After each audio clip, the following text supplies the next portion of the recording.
So being guided by your heart, and this is what has been uncovered from my manipulative pattern, psychological pattern, and that would be under the guise of an empath, or I like to think of it as an other, because I can always, and I would always listen very well, and I always tried to understand the other person's perspective. And but how that it was uncovering the manipulative force that allowed me to see that what I was doing was bypassing my my heart, what my heart wanted to say. So there was a glaring example of this in the relationship where the circumstance was so what the other person had shared and how they shared it with me was just put a dagger in my heart.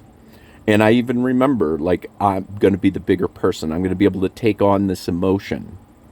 And so I didn't speak from that emotion. And so what I did, because it was like, oh, I can see their point of view. I can see how they saw it this way, blah, blah, blah.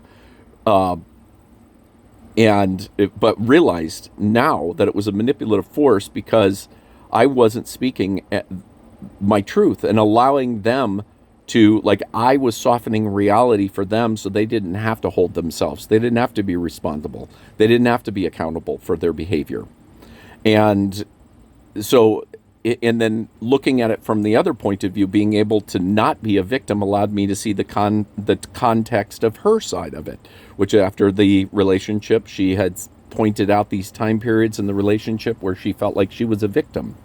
And the point is that she didn't tell me during those points of time. She just held it in, and it was like that was her not speaking from her heart.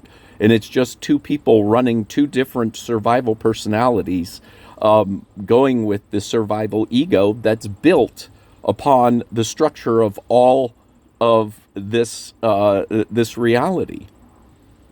And so understanding this, it's like that's what I'm starting to understand is that I need to speak. I need to learn to speak from my heart. Know when I'm speaking from my heart and when I'm speaking from my head, to make sure that people have the ability to be accountable for their behavior, and knowing when I need to be accountable for my own behavior.